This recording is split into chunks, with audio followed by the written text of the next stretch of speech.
name is Trinity. If you are here, you're here to talk about books because that's why I'm here, to talk about books. And in today's video, we will be doing the TBR 10, and I am changing it up just for this month because I've had some issues. And I caught on very fast to something that was going on, and it's okay, but with the issues I have been having, and if you watch my last video, yeah, it's in there. You can go watch that one. I'm not going to talk about it again. But with the issues that I have been having, I decided I can't read like 10 fantasy novels all at once. Like, it's just not working for me. Which, you know, that didn't really happen in my last TBR 10, but I wanted to kind of give myself a little room to move because the top books in my TBR are all high fantasy, chonker novels. There's a good reason that they are high fantasy chonker novels, but I'm already going to have Valor on my TBR, and as you can see, there's a bookmark in it. I don't know what happened. Like this, I don't know what happened in these pages. My brain just decided to stop working. But I am going to draw from my little can here.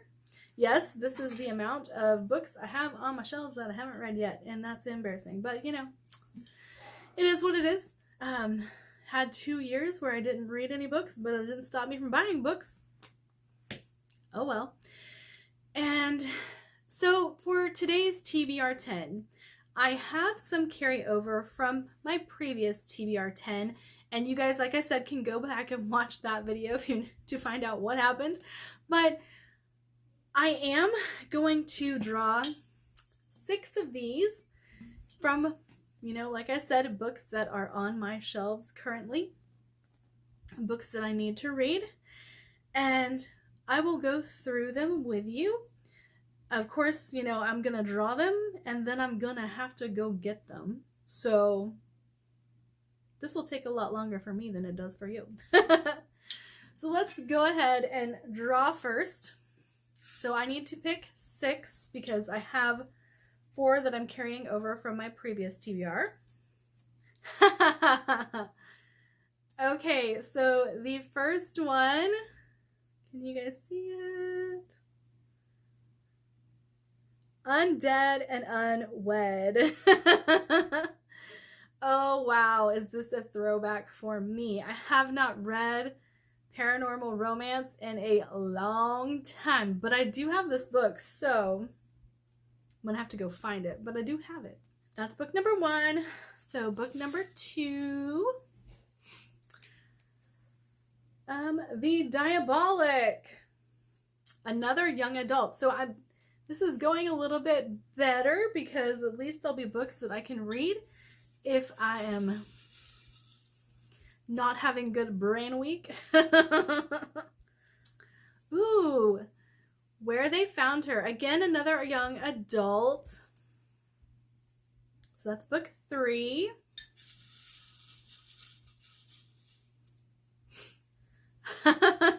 Another young adult.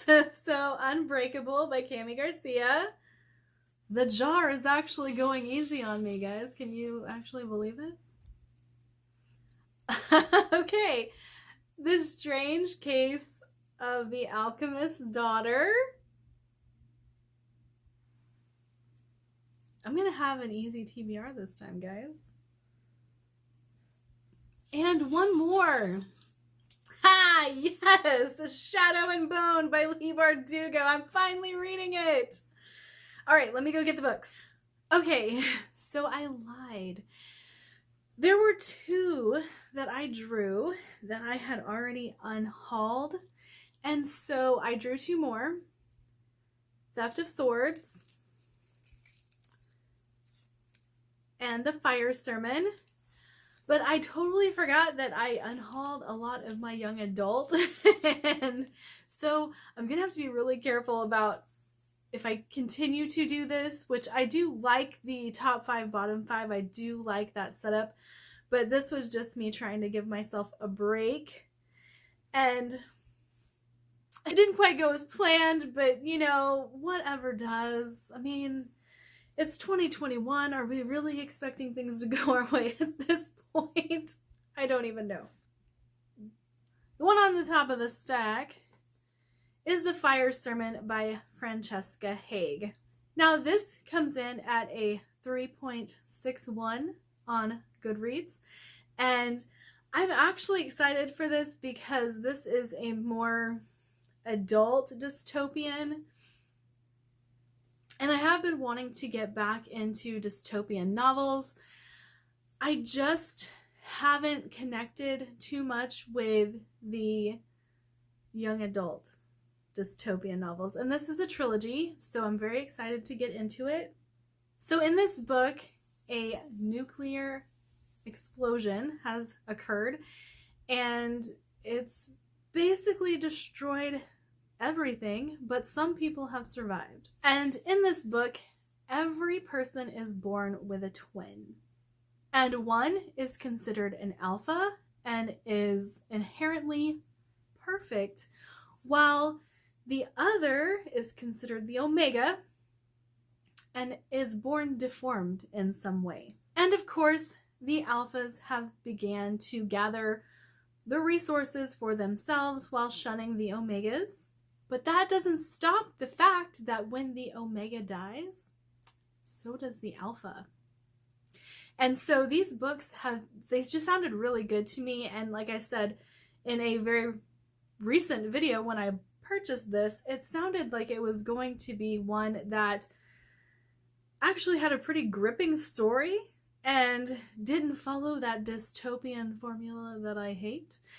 So I'm really excited to get into this and, you know, see if I like it. See if it's going to be a new favorite. Because, you know, 3.61, we know how much I like underrated books. Okay, the next one I drew would be The Diabolic by S.J. Kincaid. I'm sure that if you've been on BookTube for a little while, you've heard about this one because it was really popular a couple years ago.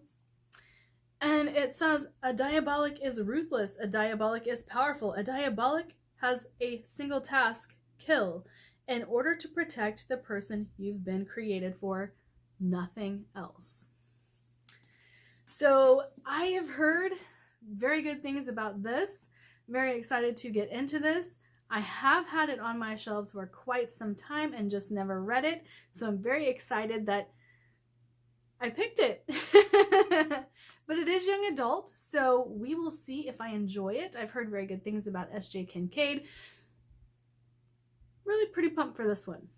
All right, and I'm excited about this one too, like really excited because this is on my Pop Sugar Challenge. Theft of Swords by Michael J. Sullivan. This is the book that I was talking about in the Pop Sugar Challenge and, you know, in other recent videos, that has great banter, that is supposed to be a, you know, good time fantasy. And I'm very excited to get into this because a lot of fantasy readers actually really love Michael J. Sullivan, and, you know, it's my turn to read it. Okay, and a book that has seen a resurgence on BookTube is The Strange Case of the Alchemist's Daughter by Theodora Goss. Now this follows some of the classic villains, classic characters in classic books. It follows their daughters. So let me look. Mary Jekyll, alone and penniless following her parents' death, quickly finds herself drawn into the secrets of her father's mysterious past. A clue leads her to believe that Edward Hyde, her father's former friend and a murderer, may be nearby. And there's still a reward for information leading to his capture, a reward that would solve all of her immediate financial woes. But her hunt leads her not to Edward Hyde, but to Diana, his daughter, a near-feral child left to be raised by nuns.